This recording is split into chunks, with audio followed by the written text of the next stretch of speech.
Assalamualaikum warahmatullahi wabarakatuh. Sampurasun wargi Jawa Barat. Salam jumpa dengan saya Rizka Rizlia dalam Inside Jawa Barat. Selama 30 menit ke depan, saya akan menemani Anda dengan beragam informasi menarik. Jumpa kita kali ini akan diawali dengan informasi tentang makanan laut atau seafood. Di Kota Bandung ada sebuah restoran yang menyajikan menu unik bernama ikan bawal putih kukus. Seperti apa ya? Berikut liputannya untuk Anda.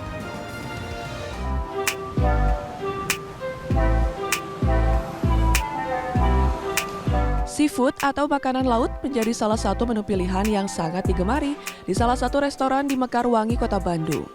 Terdapat berbagai menu pilihan, namun ada satu yang unik dan jarang dijumpai, di mana proses memasaknya dengan dikukus. Ikan bawal putih kukus. Dari namanya biasanya ikan ini diolah dengan digoreng atau dibakar. Menu ini pun diyakini yang pertama di Kota Bandung, apalagi ikan bawal segar ini pun langsung didatangkan dari Pangandaran. Untuk mengolahnya, dipilih ikan bawal putih segar yang terlebih dahulu dicuci dengan bersih. Lalu dilumuri lemon, kecap ikan, serta bumbu rempah hingga meresap ke dalamnya. Ditambah irisan daun bawang, pandan, jahe, bawang putih, dan cabai merah di bagian atas dan bawah ikan. Dengan menggunakan alas daun pisang, ikan ini dibungkus untuk dikukus. Prosesnya kurang lebih selama 1 jam. Tidak lupa, juru masak pun membuat saus pendamping ikan bawal kukus ini dengan bahan cabai paprika. Saus ala Thailand pun menjadi pilihannya. Walau tampilannya sederhana, menu unik ikan bawal putih kukus ini menyimpan rasa yang luar biasa. Tidak ada bau amis, tekstur daging ikan bawal pun sangat nikmat untuk disantap. Tadinya tuh nggak berminat deh, soalnya kan kalau goreng itu kan enaknya kriuk-kriuk terus gurih gitu, terus nggak pernah mau yang kukus-kukus gini. Terus temen bilang enak loh di situ di Kopi Q enak katanya gitu. Jadi saya coba kemarin, wah jadi ketagihan, enak banget, nggak ada amisnya, terus wah pokoknya enak lah. Ide awal menu seafood di restoran ini berawal dari obrolan pemilik dengan nelayan di pantai Pangandaran. Mereka mengeluh dengan pendapatan mereka selama pandemi COVID-19 ini. Tawaran dapat menyiapkan ikan segar untuk bisa dikirim ke Bandung menjadi tantangan bagi nelayan hingga akhirnya lahir menu unik ini. Hasil laut yang dikirim dari para nelayan sampai di tempat kami itu kami bilas dulu dengan air es. Kemudian kami lakukan proses pembekuan atau freezing. Kenapa dilakukan proses pembekuan? Proses pembekuan ini dimulai dari tingkat kesegaran terbaik pertama saat ikan itu dipanen. Nah, kemudian dengan proses pembekuan ini, rasa, tekstur, juga nutrisi terbaik dari ikan itu akan tetap terkunci di dalamnya. Ikan bawal mengandung banyak nutrisi seperti protein, kalsium, dan vitamin yang diyakini dapat menambah imun tubuh di masa pandemi ini. Nah, bagi Anda penikmat seafood dengan olahan berbeda, tidak ada salahnya untuk mencoba ikan bawal putih kukus ini sebagai salah satu pilihannya. Tony Oktora, Bandung. Seorang mahasiswa asal Bandung berkreasi mengolah kuliner berbahan salmon. Namanya salmon mentai cake. Seperti apa ya proses membuatnya? Yuk kita lihat liputannya.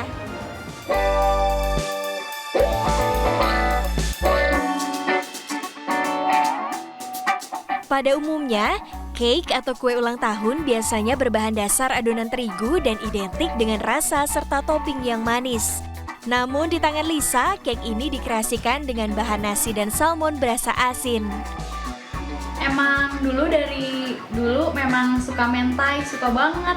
Jadi kepikiran untuk jualan aja ya, untuk porsian. Lama-kelamaan mikir kenapa ya nggak bikin cake yang unik yang dari mentai yang nggak banyak orang jual. Jadi buat deh salmon mentai cake.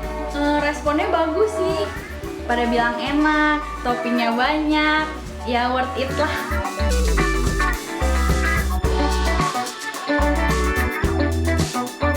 Sebelum mencicipinya, mahasiswa asal Bandung ini berbagi tips cara mengolahnya. Pertama, tumis jamur shimeji dengan saus bulgogi untuk isian cake salmon mentai.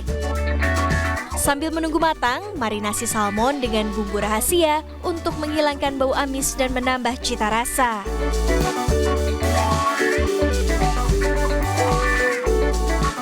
bakar salmon menggunakan torch. Tahap selanjutnya, racikan campuran nasi yang dimasak bersama butter dan nori disusun di loyang. Lalu susun topping lainnya, mulai dari crab stick, jamur matang, salmon panggang, dan saus mentai.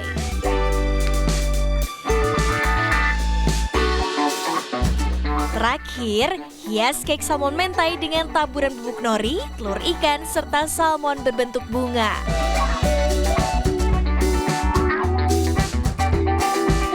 Nah, ini pun rasanya benar-benar enak banget karena dalam satu potong mentai cake ini teksturnya bermacam-macam, kenyal dari jamurnya, terus enak dari si salmonnya, dari si crabnya, dan rasanya pun benar-benar creamy, gurih.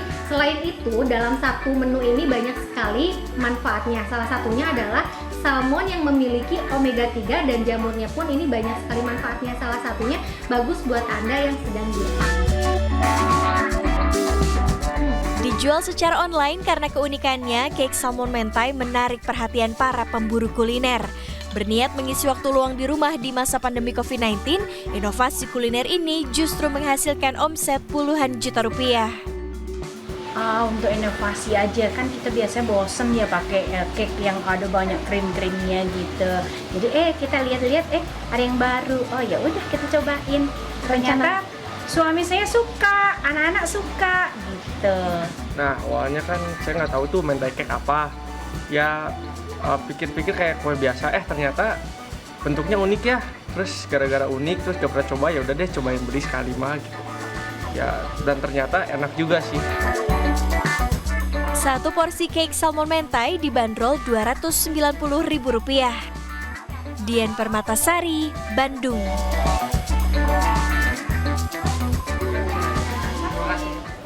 Berikutnya akan hadir dalam Insight Jawa Barat informasi tentang budidaya lele dan lobster. Jangan kemana-mana ya, tetaplah di CNN Indonesia Jawa Barat.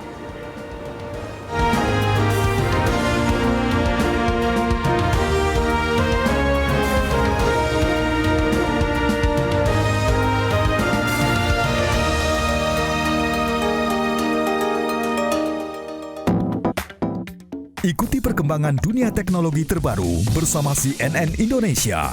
Di Jepang ada sensasi baru dalam menikmati hangatnya sauna. Di prefektur Hyogo ada fasilitas sauna, namun dilakukan di dalam bus.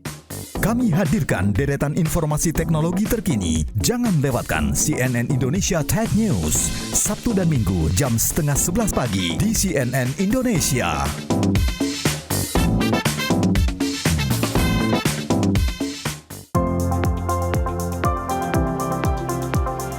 Menjunjung tinggi idealisme dan profesionalisme, jurnalis menyuarakan yang tak terdengar, mendengarkan yang tak bersuara. Karena tantangan hari ini tidak hanya mencari informasi, tapi memilah informasi. Jurnalisme yang bervisi positif, yang menghadirkan liputan-liputan yang tidak hanya kredibel, tapi juga berwawasan, mendamaikan, dan juga menumbuhkan harapan. Karya yang berkualitas akan menarik popularitas. Saya Iqbal Kurniadi untuk CNN Indonesia.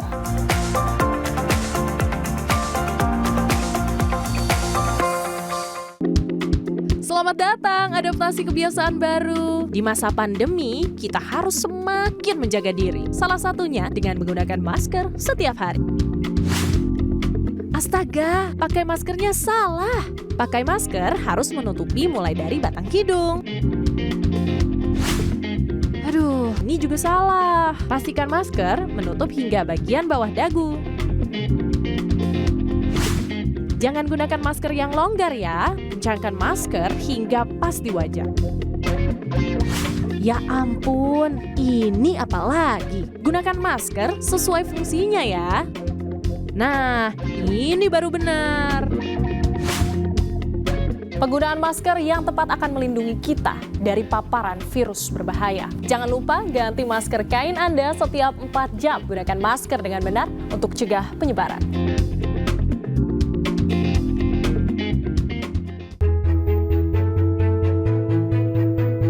Harus memiliki integritas, bertanggung jawab, dan juga berpihak pada kebenaran. Ya, saya setuju demi menyampaikan informasi yang lengkap dari semua sisi, sehingga tidak ada sisi yang tidak tersampaikan, sehingga dapat memberikan gambaran yang utuh suatu persoalan kepada publik. Akurasi bisa didapatkan dari riset, cek data, dan tentunya verifikasi kepada narasumber yang tepat dan juga memiliki kapabilitas. Saya Bram Herlambang untuk CNN Indonesia.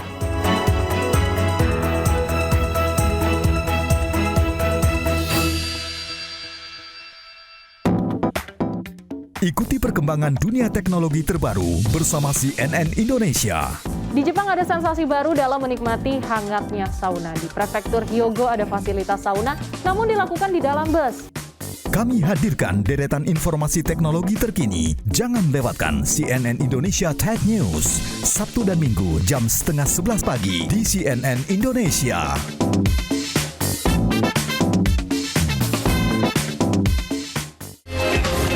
Dapatkan rangkaian fakta terkini hanya di CNN Indonesia. Sambut hari dengan informasi berkualitas di pagi hari. Pemerintah telah memutuskan vaksin Sinovac hanya digunakan untuk anak usia 6 hingga 11 tahun. Jangan lewatkan CNN Indonesia New Day. Senin sampai Jumat jam 7 pagi. Live di CNN Indonesia.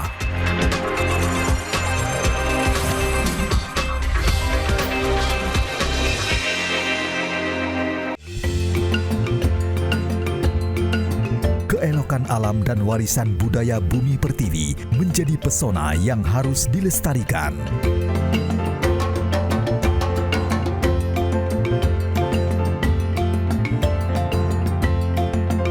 Temukan berjuta keindahan Nusantara bersama Insight Indonesia setiap Sabtu jam 12:30 siang di CNN Indonesia.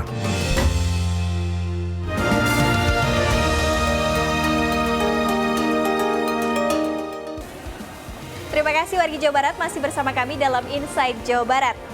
Lekung atau lele kangkung merupakan inovasi bagi Anda yang gemar bercocok tanam sekaligus beternak lele. Dengan memanfaatkan lahan sempit, Anda bisa melakukan keduanya sekaligus. Berikut liputannya untuk Anda.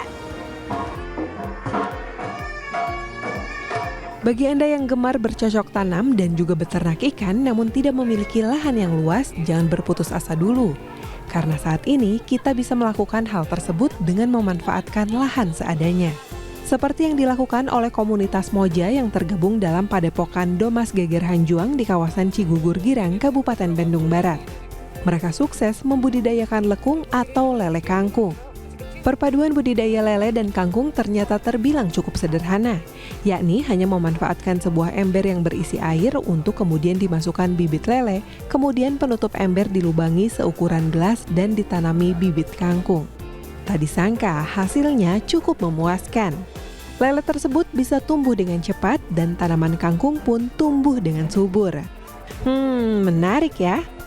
Hal tersebut terjadi lantaran bibit ikan lele banyak mendapatkan nutrisi dari akar kangkung yang tumbuh di atasnya.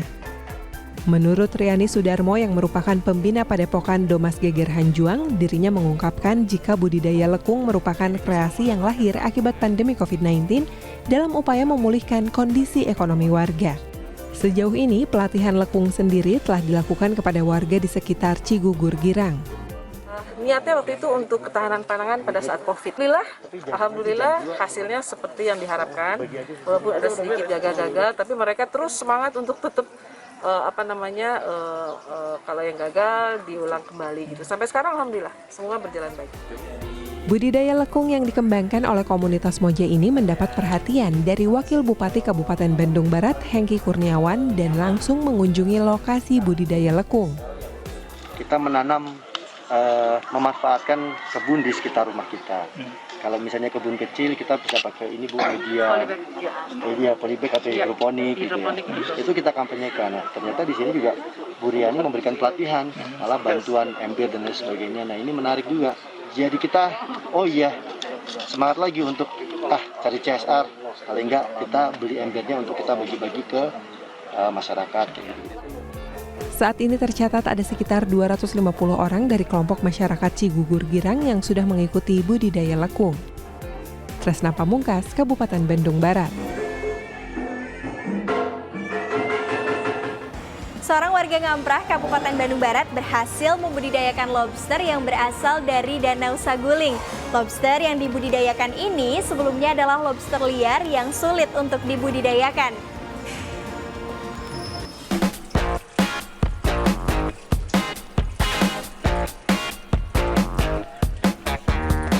Dengan memanfaatkan pekarangan dan ruangan rumah yang sempit, ternyata tidak menghalangi seorang warga asal Ngamprah Padalarang, Kabupaten Bandung Barat untuk membudidayakan lobster yang berasal dari Danau Saguling. Uniknya, lobster yang dibudidayakan memiliki aneka warna, seperti kuning, putih, merah, hingga lobster berwarna biru. Untuk membudidaya lobster asal Saguling ini terbilang gampang-gampang susah. Lantaran lobster tersebut berasal dari alam liar Danau Saguling, sehingga saat dibudidaya lobster tersebut kebanyakan mati akibat stres. Maka tidak heran jika banyak pembudidaya yang gagal mengembangkan lobster Saguling. Ibo pembudidaya lobster mulai tertarik membudidayakan lobster saat dirinya mengonsumsi lobster hasil tangkapan di bendungan Saguling. Hingga akhirnya ia mencoba membudidaya lobster liar tersebut. Tahun 2018 saya terpikir apa bisa nggak ini diternak di darat gitu. Kami menyisahkan waktu itu hanya 6 kilo lah kita sisakan, betinanya sama jantannya. Kita coba bikin kolam kecil-kecilan. Setelah itu alhamdulillah kita berhasil sampai dia kawin, telur dan beranak. Untuk bibitnya dijual dengan harga Rp5.000 per ekor, sedangkan untuk lobster dewasa dijual dengan harga Rp150.000 per kilonya. Namun pengembangan budidaya lobster Saguling ini masih terkendala lahan sebagai media budidaya. Ibo pun berharap agar pemerintah Kabupaten Bandung Barat bisa memfasilitasi pengembangan lobster Saguling ini. Tresna Pamungkas, Kabupaten Bandung Barat.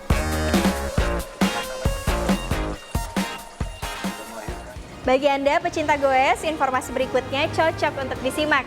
Inside Jawa Barat akan segera kembali usai jeda, tetaplah di CNN Indonesia Jawa Barat.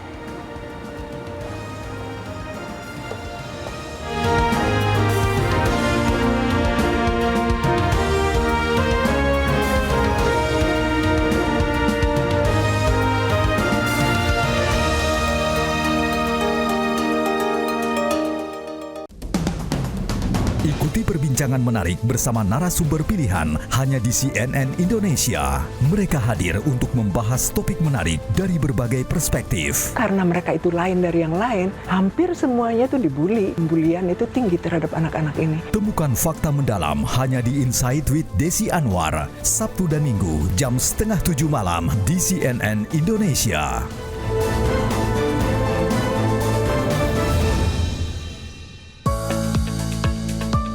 Memiliki tanggung jawab moral dan paham akan kode etik sebagai landasan untuk bekerja bagi kami para jurnalis, apalagi di era penyebaran hoax yang kini semakin masif. Jurnalis harus mampu memenuhi hak publik akan informasi yang edukatif tanpa bumbu provokatif. Sejatinya jurnalisme positif sampai saat ini berkontribusi besar dalam buah pemikiran demi mewujudkan perubahan dan kemajuan peradaban. Ya, karya yang berdampak, citra berkualitas pun akan tampak. Saya Prasidya Puspa untuk CNN Indonesia.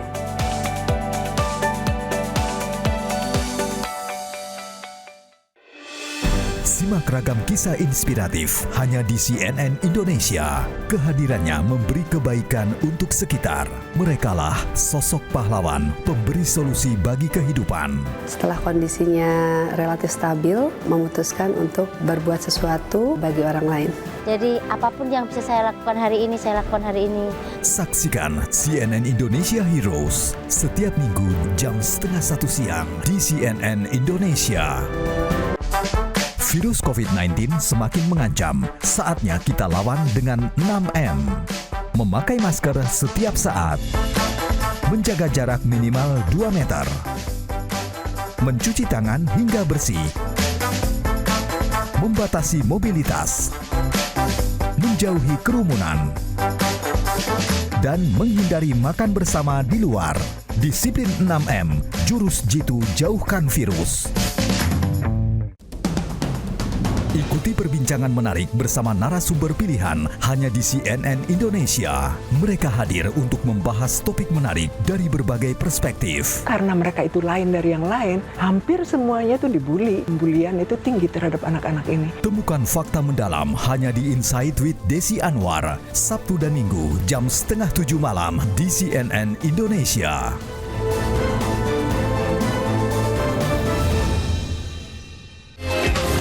Dapatkan rangkaian fakta terkini hanya di CNN Indonesia. Sambut hari dengan informasi berkualitas di pagi hari. Pemerintah telah memutuskan vaksin Sinovac hanya digunakan untuk anak usia 6 hingga 11 tahun. Jangan lewatkan CNN Indonesia New Day, Senin sampai Jumat jam 7 pagi, live di CNN Indonesia.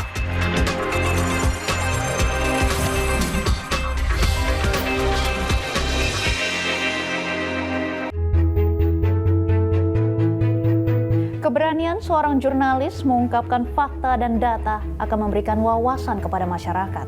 Dengan demikian, masyarakat bisa secara aktif mengawasi kinerja pemerintah. Transparansi memberikan jaminan bahwa informasi yang kami sampaikan selalu berimbang sehingga bisa menjaga kepercayaan publik.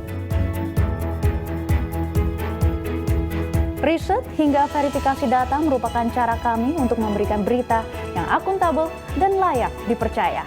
Saya Meggy Kalista untuk CNN Indonesia.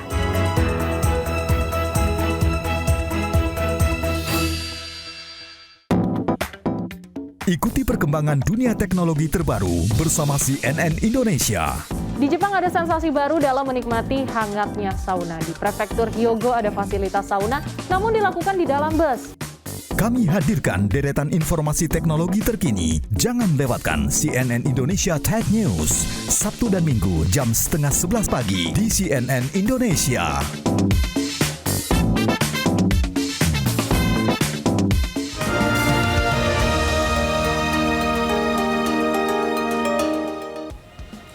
Terima kasih warga Jawa Barat masih bersama kami dalam Inside Jawa Barat. Di Cirebon terdapat sebuah kedai bernuansa goes yang bisa menjadi salah satu pilihan bagi para pecinta sepeda untuk bersantai. Lokasinya di areal persawahan dan dengan sajian menu tradisional menjadi daya tarik tersendiri.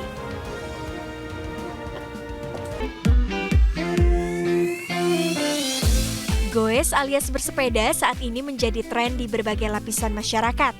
Selain bersepeda di perkotaan, goes juga dilakukan di perdesaan sambil menikmati suasana alam terbuka. Sebuah kedai kopi di tengah-tengah areal persawahan di Desa Sarwadadi, Kecamatan Talun, Kabupaten Cirebon, menjadi pilihan bagi para pesepeda untuk singgah. Kedai ini bernuansa sepeda dengan berbagai ornamen yang berkaitan dengan sepeda. Hal ini menjadi daya tarik tersendiri selain suasana alam dan perdesaan di sekitarnya. Lokasi kedai berada di jalur favorit para pesepeda dari arah Cirebon maupun Kuningan. Selain kopi, kedai ini juga menyajikan berbagai makanan tradisional.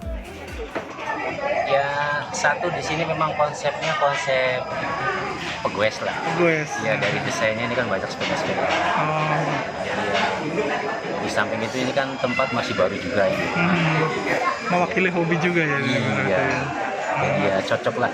Dan medannya juga lumayan, dalam arti lumayan kan kalau di bawah juga ada, cuma di sini kan udah mulai ada tanjakan tinggi gitu. Oh gitu. Tak hanya pehobi goes, pengunjung lain juga mengaku tertarik dengan tempat ini. Saya dari Kota Cirebon. Kota Cirebon? Iya. Sengaja milih nongkrong di sini? Sengaja. Kenapa alasan milih nongkrong di sini? Yang pertama karena konsepnya yang tradisional. Terus pengen nyobain ada menu apa aja yang ada di sini. Terus yang ketiga dekat dengan alam. Gitu. Jadi bebas polusi juga kan. Nggak ramai juga apalagi masa pandemi kayak gini. Kedai yang tergolong baru ini awalnya memang diperuntukkan bagi para pesepeda yang membutuhkan tempat singgah. Ya, ide awalnya pada saat sekitar tahun 2017 saya kan hobi goes ya, walaupun belum viral. Nah, salah satu rute favorit saya melewati Desa Sarwadadi ini karena jalanannya bagus, pemandangannya juga bagus, kanan kiri sawah, latar belakang Gunung Ciremai. Nah, tapi sayangnya setelah kita melewati tanjakan yang cukup berat, kita nggak ada tempat untuk istirahat di sini. Waktu itu belum tersedia.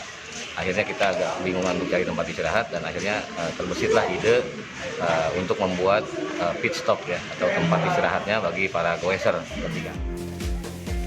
Pengelola kedai juga menyediakan beberapa spot swafoto yang juga bernuansa sepeda.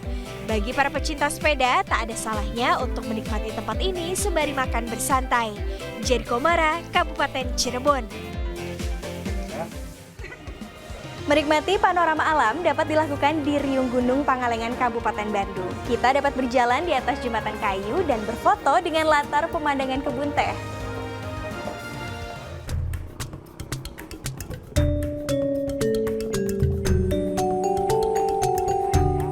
Keindahan alam Pangalengan, Kabupaten Bandung selalu menjadi daya tarik untuk melepas penat aktivitas sehari-hari. Salah satu sudut indahnya ada di kawasan Pulau Sari, Pangalengan yang kini tengah diburu para pecinta selfie. Warga mulai berdatangan sejak pagi hari ke Riung Gunung ini, tujuannya tentu mengabadikan momen melalui jepretan kamera.